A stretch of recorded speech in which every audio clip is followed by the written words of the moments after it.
cannot stress enough the number, or rather the value of the sleep technologists in this piece. Does anybody here work in a lab or a center that has a CPAP clinic? Yes? Fantastic. Yourself? Okay. We do have a few. Very good. If you are not, I would encourage you to go out and try to get this started in your center, and we'll talk a little bit more about that as well. And I hope while I'm yakking over here, you're subscribing to Sleep Tech Talk. Okay. All right. I think the first and most important thing is, when it comes to a CPAP clinic, is the preparation. If you work in the daytime, you know very well, in a sleep lab, you know very well how important it is to prep the nighttime staff for what they need to expect that evening, right? Is the patient a problem patient, or do they have special needs? Do they need any special accommodations? Would you agree with that? Yes? And if you're at night, you come in, there's a reason why we come in early at night to check on these before we set up our patients, because you're supposed to review the charts. I say supposed to, but I've seen a few that just sit there and lollygag until the patient shows up, and then they start the 10-20 process. Or some of them just skip 10-20 altogether and just stick them on there as well. But preparation is most important when it comes to a CPAP clinic. Any guesses as to why it's important? Come on, I just gave you some clues right now. Let's wake up. I'm sorry?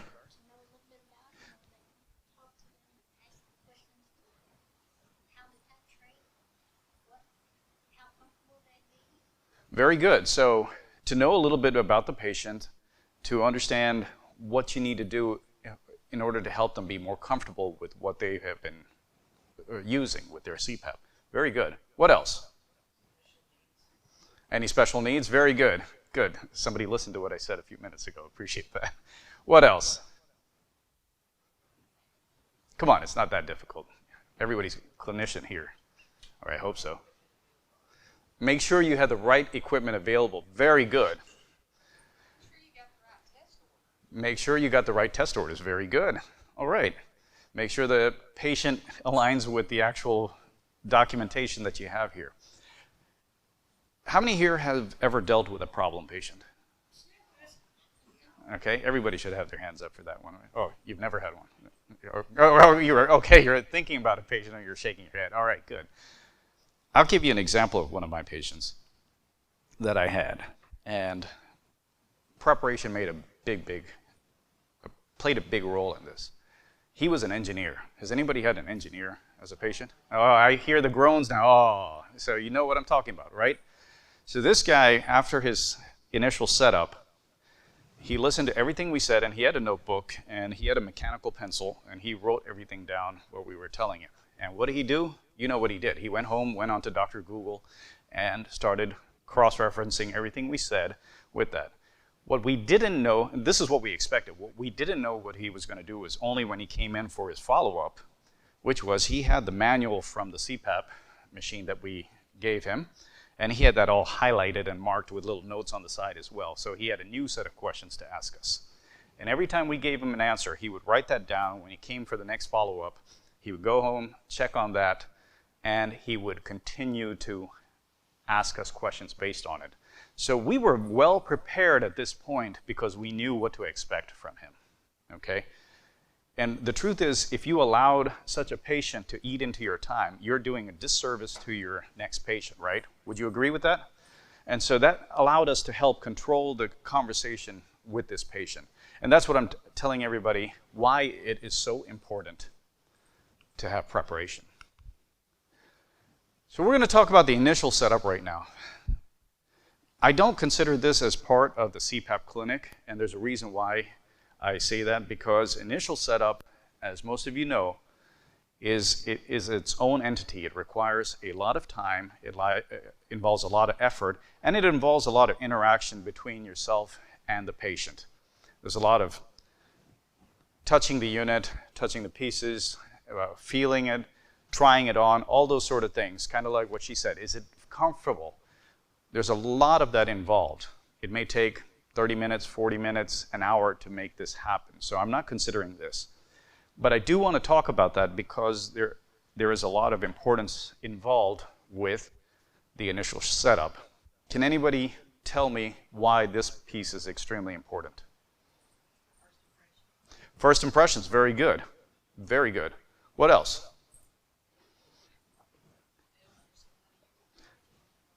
If they don't understand how to use it, they're not going to use it at all. Very good. Adherence. Excellent. What else? They're not going to be compliant. Exactly. Again, with adherence. So you guys hit the nail on the head with that. It is a lot to do with compliance. What's our end goal when we take care of a patient and do a sleep study on them? It's not to get a clean tracing and then send them out the door, right? That's not or it shouldn't be. I know there are some techs out there that will be, and some of the older techs will be thinking, yeah, I know these new techs, they don't do anything, they don't know anything. But it shouldn't be just that we finish the study and we kick them out. It should be that we are trying to address what is the actual problem that this sleep apnea creates at the end. Is it hypertension? Is it prediabetes? Is it any other cardiovascular disorders? That is what we should be considering as a sleep technologist. And that's where this initial setup makes a big deal. How would you do an initial setup? Or any ideas or how they're done these days now with all the changes that took place, especially post-COVID. COVID changed the way we practice medicine all around. So any ideas? Just a phone conversation. Very good. What else?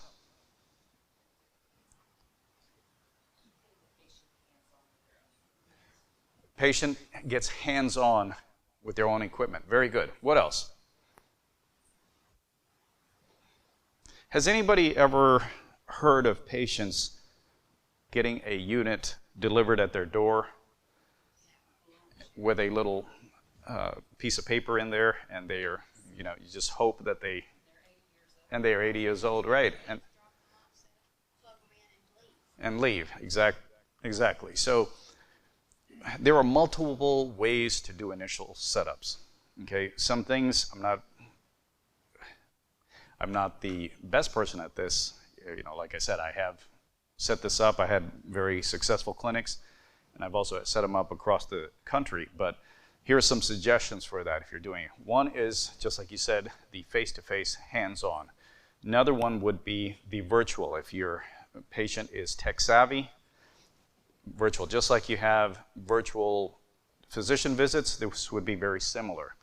You pick up the mask, they pick up the mask, blah, blah, blah, blah, blah, how to turn it on, all those things. Another one that's gaining more and more popularity is the group setups. Is anybody familiar with that? Okay. Yeah, so the group setups. Why do you think that's getting more popular? More patients, less time? Very good. Somebody said money? In what way?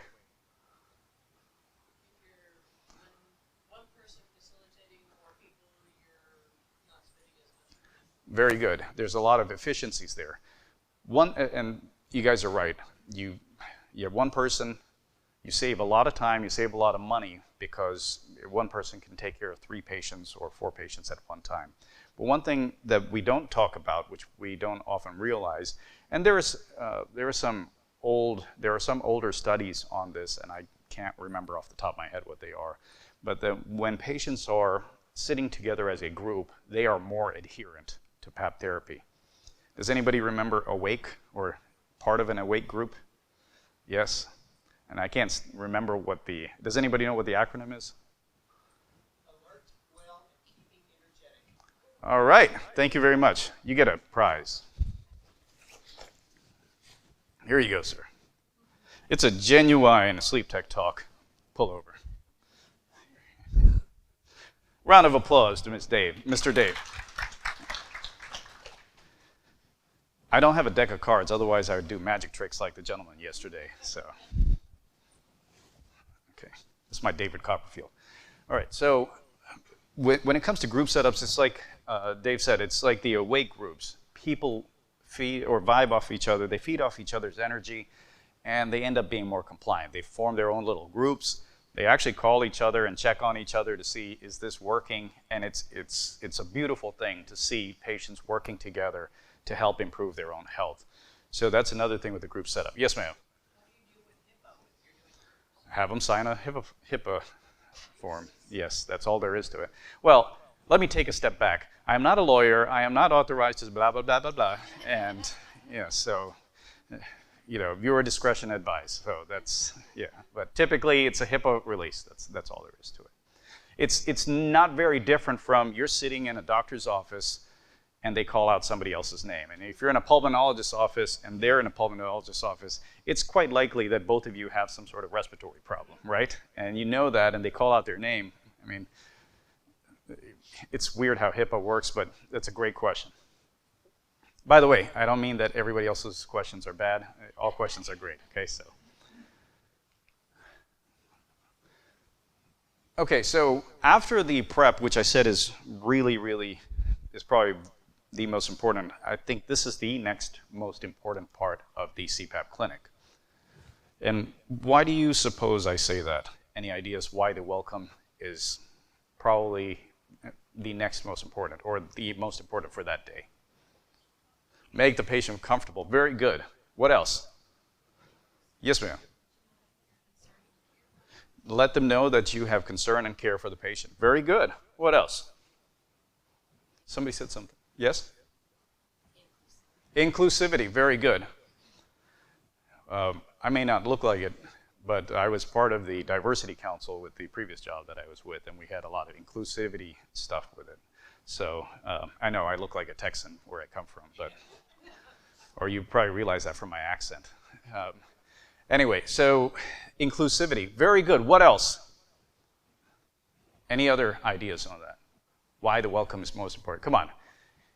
If everybody here is a sleep tech, you have welcomed a patient into a lab or into a clinic. Fantastic. Very good.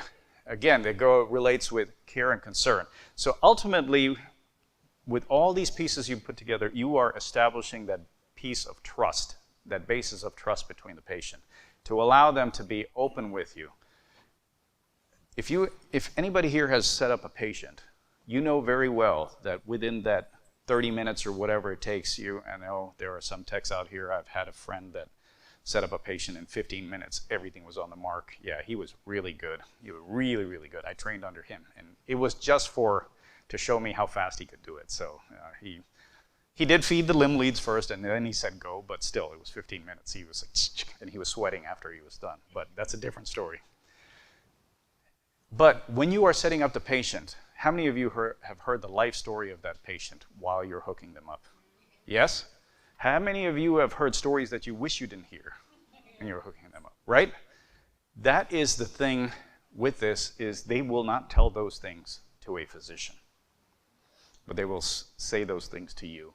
So very good point, all of you, is that you're establishing that trust, making them feel comfortable, making them feel that they're cared for, and they are now willing to tell you what and why they are here. The next piece is the download. Somebody talked about the download and compliance and such. This is obviously an important part. Now, old school way was to take the card. Well, some of it is new school now because it's come back because of all the issues that have taken place with PAP supply. But the old school way was to get the card and do the download right there. But if you are doing the CPAP clinic correctly and you have prepared for it, you have the download ready to go for the patient when they're there. And you will discuss this with them, okay? This is a very different conversation than what is discussed with the physician. Why do you suppose this is different than what the physician talks about when they are reviewing the download with the patient?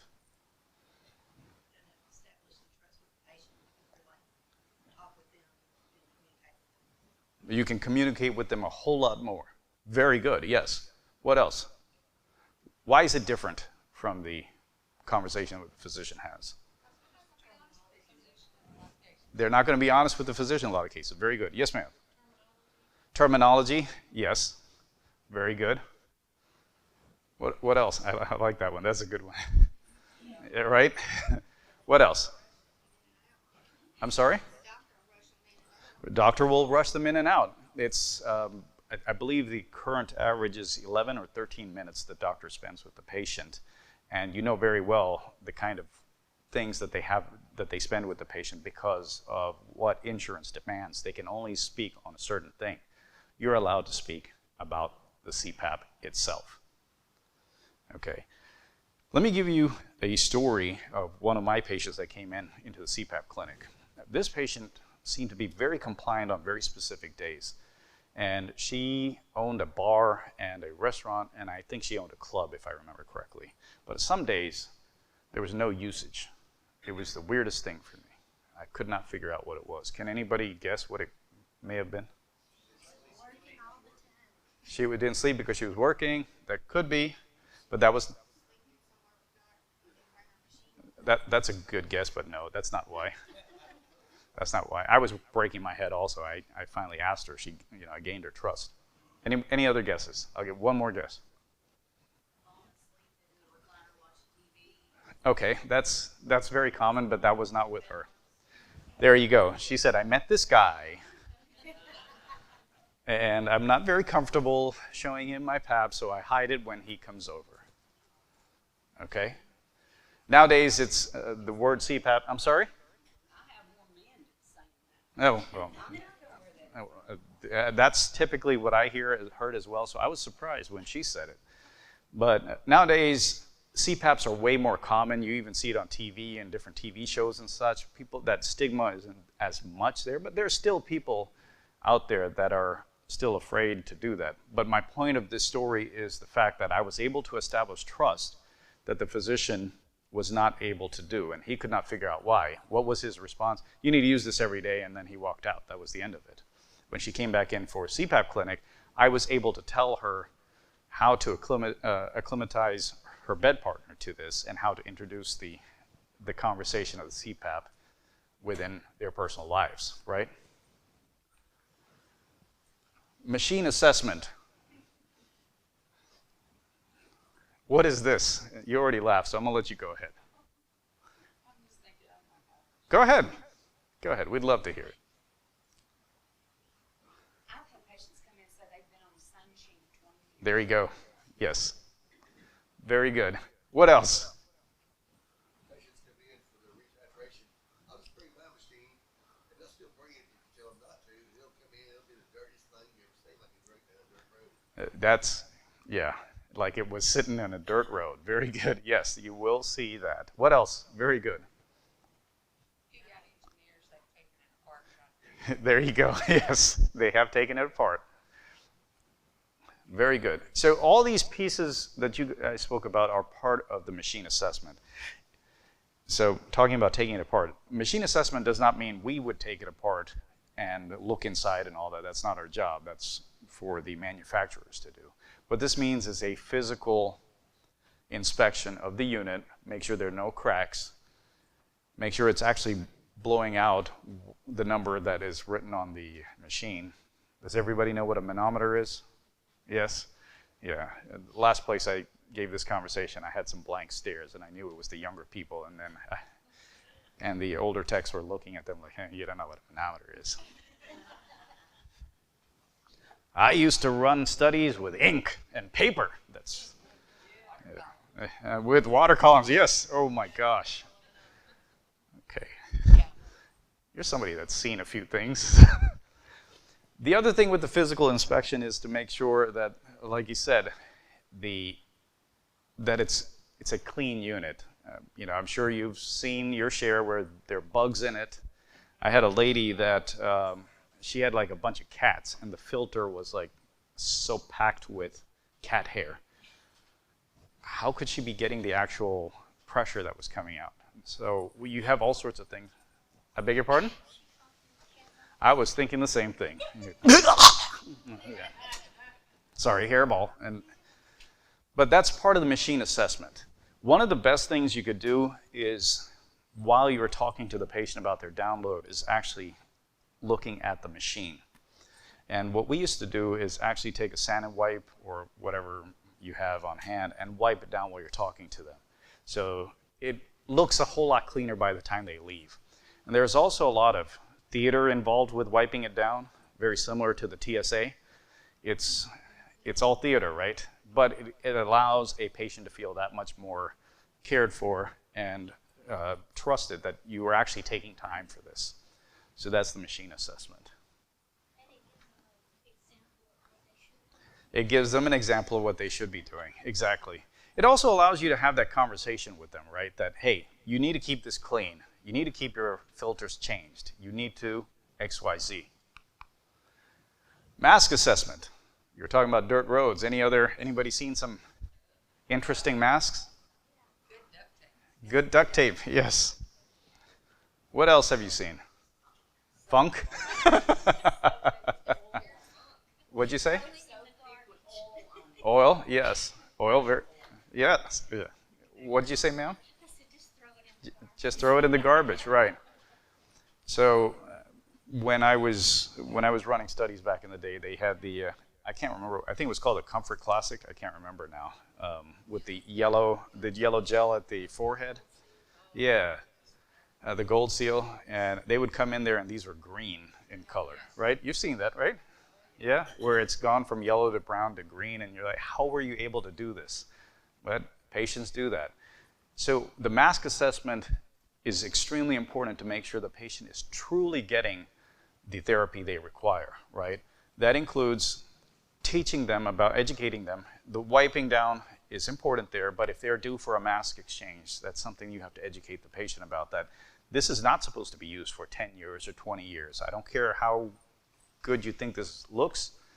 You have to teach them about changing the cushions, changing the frame, changing the headgear, because all these are typically covered by insurance, right? So this is a piece that you have to educate the patient about. The other piece with the mask assessment is also what?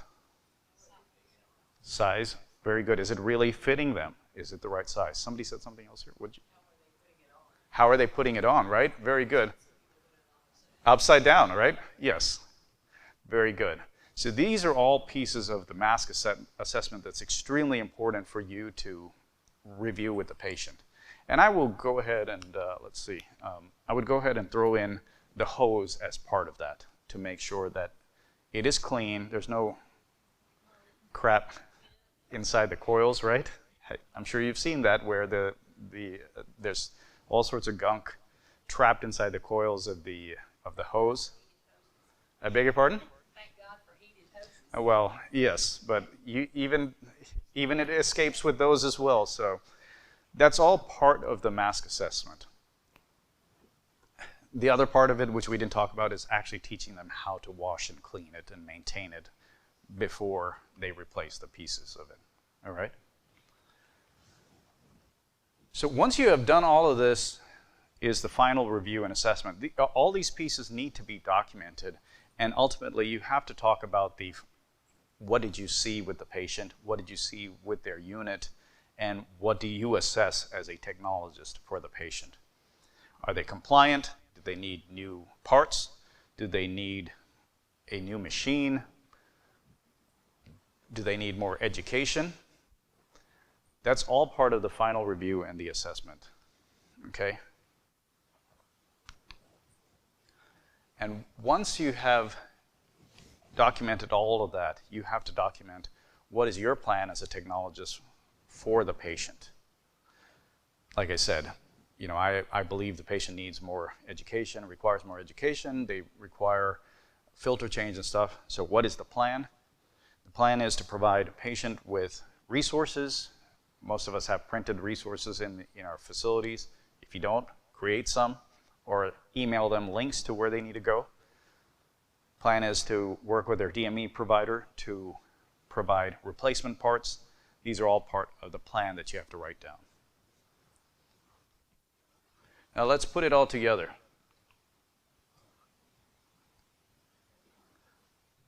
These pieces that we spoke about just now, once you put it together, this is the typical flow of your CPAP clinic. I didn't add prep there, I'm just assuming everybody knows that part. You welcome the patient in. As they're welcomed in, you talk to them and you start discussing the download. While you discuss the download with them, you start the machine assessment, wiping it down, looking at it, see if there's anything else to be discussed while you're talking about the download. You also assess the mask and see if anything is required there as well. And finally, you provide the patient with a plan. Once you have done all these things, you have your review, you have your final assessment of the patient, you develop that plan for them. How long do you think this should take?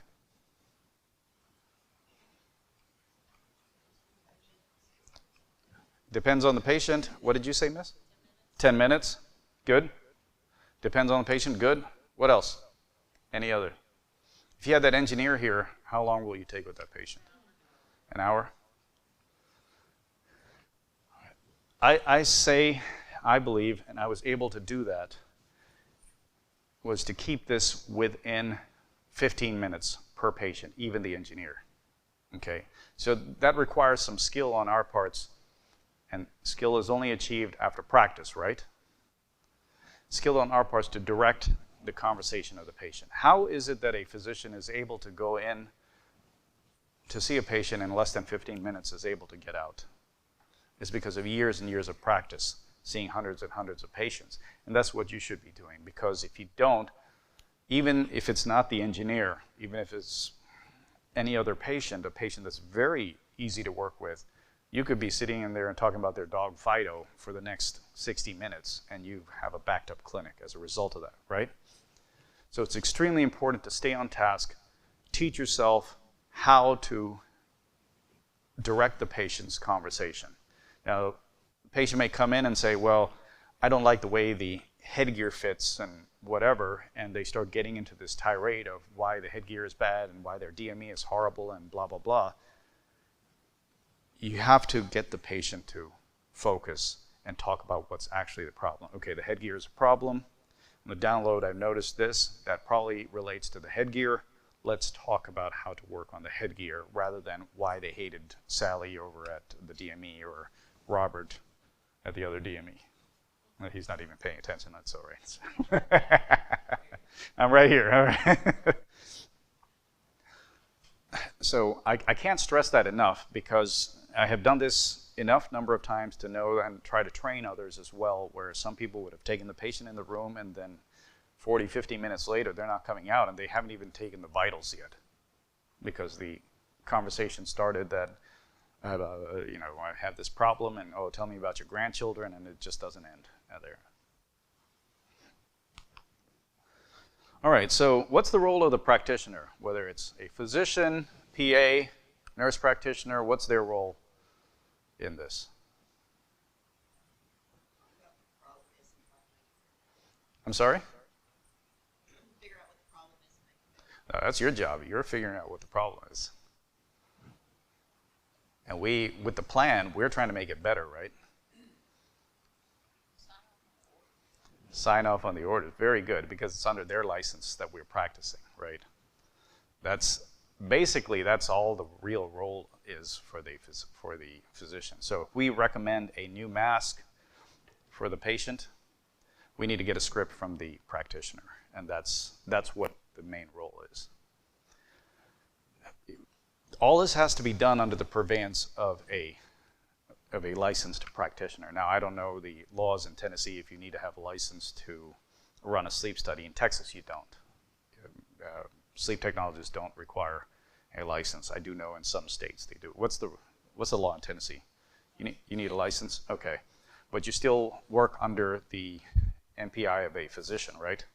When you run a sleep study, it's based on their script. So that's what it is. And most of you know, and most of you will agree, if you tell the physician, this is what I think is good for the patient, what are they going to do? They agree with you, right? Yes. Most of us, if we have scored a study and prepared a report, have seen physicians that don't even look at it, they just sign it, right? Yeah. So I'm a physician, I know how that works. But basically the role of the practitioner is to provide that signature under whose license we practice under. The other importance of this is, if it needs to be escalated to your point, that where we cannot fix the situation, if there is some other underlying disorder, that's when it has to go to the physician. I'll give you an example of this. I had a patient who came in. He was about 5'7", 5'8", and he was probably 150 pounds soaking wet. And he came in with obstructive sleep, or with the symptoms of obstructive sleep apnea, daytime fatigue, excessive daytime sleepiness, everything.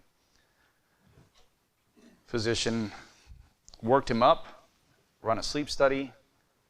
Patient has been diagnosed with OSA, confirmed. So what does he do? Send him in for the second night, and now he had severe OSA, by the way, very severe. Sent him in for a titration study. Now, because we were Baylor College of Medicine, he didn't like split nights. He really preferred to have the full gamut of things. And they were titrating this guy. Nothing was working. And this small guy, he was titrated up to like 28 or something. And they switched over to BiPAP, and the EPAP was IPAP was some around 28, and it would just they couldn't resolve his apneas. He came in for a follow-up, and after he was set up with the unit and he was complaining, I can't do this, they changed into a full face and all that, I decided to look at him. And one thing that the physician skipped was the physical examination, the ENT examination. The guy had, his inferior turbinates were so hypertrophied that you didn't even have to do this. You could just do it like this, and it was like it was going to pop out, his inferior turbinates. That's how big they were. And I said, Doc, I think you skipped a step. To his credit, he didn't get angry at me, and he didn't take it badly. He accepted his mistake and sent him for an ENT evaluation to get the snip up there.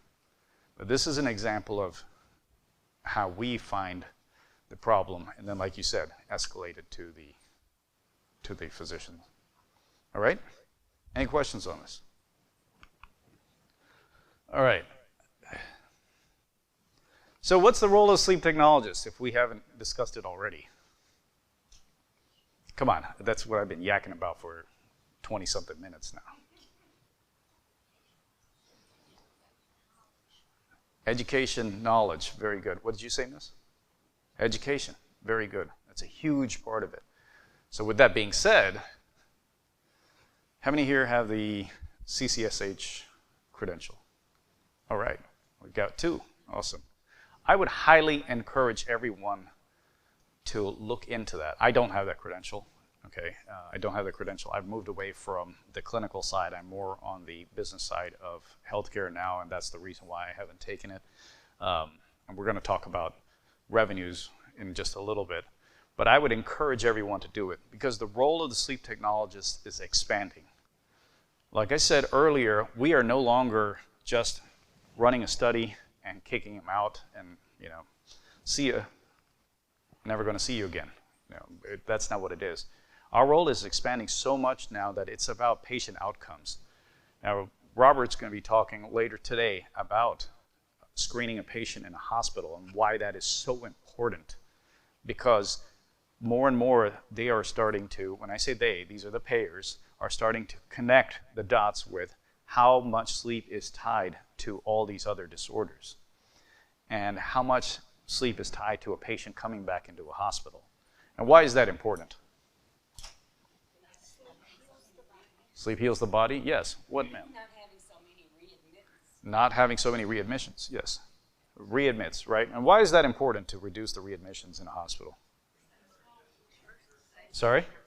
Cost, exactly. Insurance have come to realize that this is costing them a lot of money when a patient has been discharged and then they're brought back in for a very similar reason in just a few days. By reducing that, simply by putting a patient on PAP therapy or whatever therapy they require to reduce their sleep apnea, you are able to improve the costs for the entire healthcare system. And that is tremendous. This goes into the millions, it goes into the billions of dollars once we're able to do that. And so the education piece is extremely important. Now, there are some codes out there that are evolving where a practice can actually bill for the patient's education, where a sleep technologist who has this credential can actually bill for this under the physician's license. So not only are you providing more education, you're creating more value for yourself because you can now become somebody that is providing revenues to the facility. We talked a little bit about the DME earlier. So where do you see this piece fitting in, the partnership between DMEs and the manufacturers with a CPAP clinic? Sorry? Getting a proper fit? Okay, could you elaborate on that?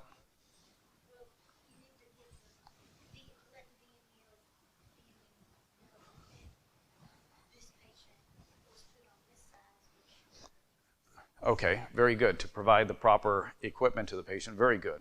What else?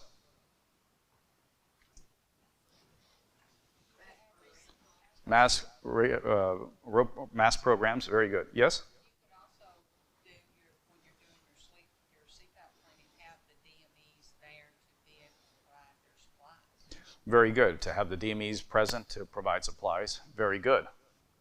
So these are, like when you're having a CPAP clinic, it moves a whole lot more smoothly if you have a DME provider there or a vendor like React, ResMed, and Fisher Paykel, Respironics, all those folks.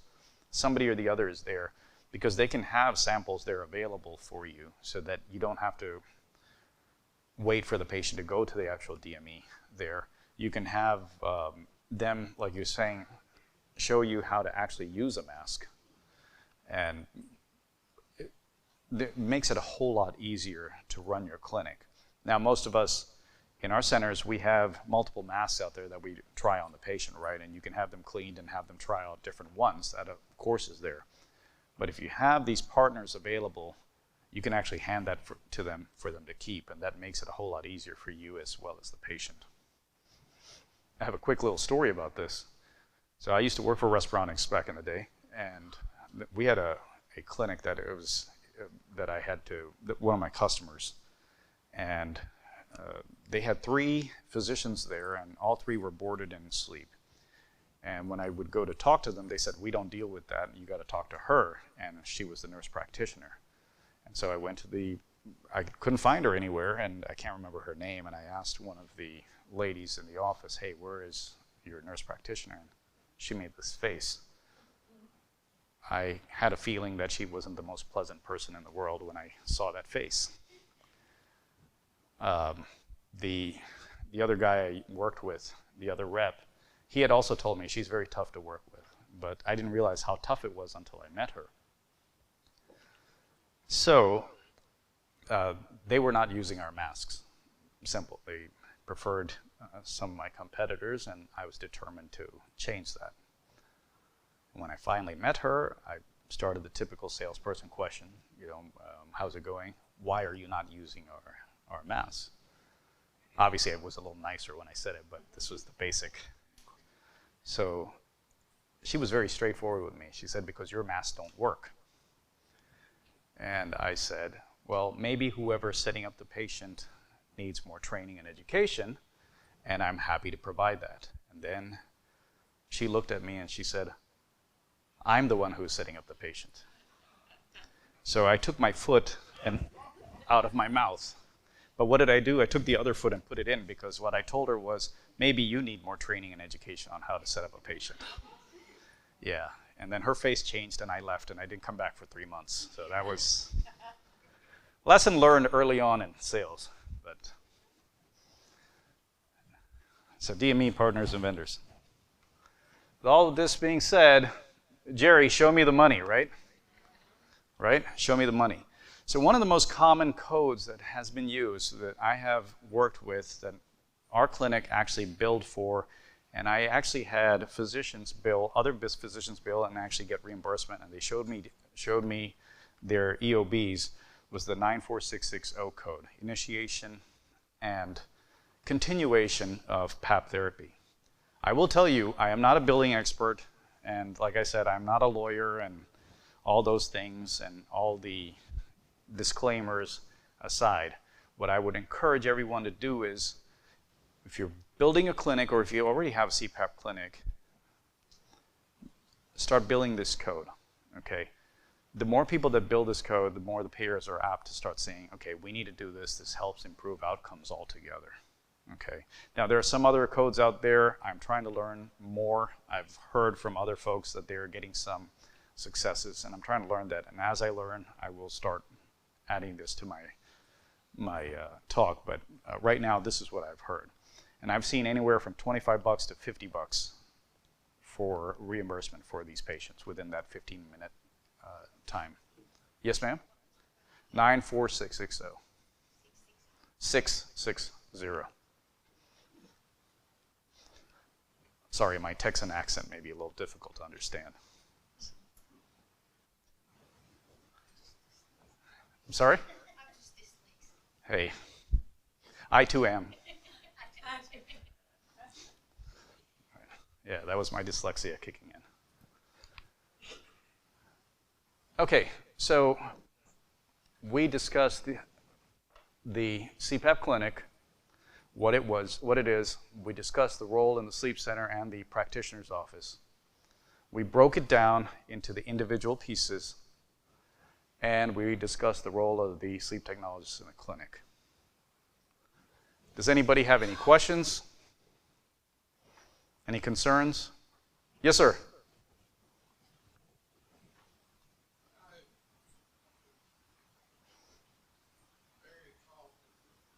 CPAP clinics are very important for your overall health. Just think hypothetically. Yes, sir. Let's say a person has worked at a rural hospital that's a for-profit chain that 7 or 8 years ago had technicians that worked with the doctors in their weekly clinics and did most of what you're saying doing. Compliance rates were 88 to 85%, stable on pre-financial issues. Let's just say that small hospital chain likes to rotate COOs through about every 2 years because they're in this place to get a bigger job, and they all come in and want to create a better bottom line.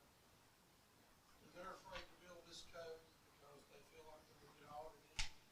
They use the excuse of star clause to keep technicians from working with physicians because they want to say it's providing a service for the doctor that he's not paying for. They don't want to recognize a symbiotic relationship with the physicians and the clinic. How do you combat that?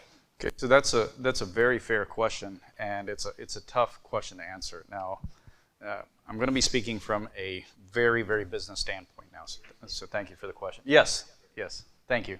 So the question was, in a facility that has been typically doing this sort of thing, and when they have a change in leadership, or I should say change in management, is a better way to put it, and they now say we do not want to build this code because we're afraid this is going to create audits.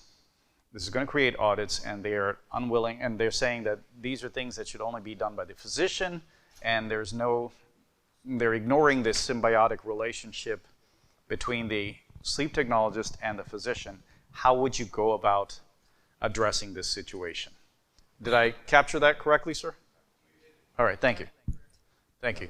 So this is a very delicate situation, okay? So you have to build a business case for these people, okay? When you are looking at such leaders who are making these decisions, they are looking at numbers. Is the risk worth the reward? That's typically what they're looking at. They're not afraid of audits because audits happen all the time. So if they're saying because of audits, I don't want to do this, then you're not going to run a hospital. Simple as that. Or a facility. It is because is the risk worth the reward? And you have to build a case. And what that means is you have to line up how many times you've done this. How much has the revenue been? Year over year, month over month. And talk about what their loss is versus that. The other part of building the business case is talking about why there is value apart from the revenue stream. Okay. Well, what I didn't talk about here was the cost savings that you receive when you do this. If you are circulating through these patients 4 or 5 at a time while the physician's in the office looking at other patients that are more complex, you're saving so much time, you're preventing overtime, those cost savings are there, and you're going to have to calculate that and put that together, okay? The other piece of that is you have to also talk about the outcomes. We talked about that as well. All these patients, you have to figure out how many of them had cardiovascular disorders, how many of them had diabetes, and how many of them had whatever, and there are dollar figures associated with each of these disorders. And you can say, these many patients came through our facility, they did not go back into the hospital, you have saved this many dollars with the patient, per month, per patient. And this is the total savings within this much time frame. And I'm happy to talk to you offline a little more in detail about that. But thank you. Have you ever seen any big issues with STAR where you have physicians working with your technicians? I have not. My understanding with Stark is not that. I think they're just pulling that up as an excuse. I think that's an excuse. Yes, sir. That's my feeling as well. So I've never seen that before. Thank you. Thank you so much, Dr. Mannikarote.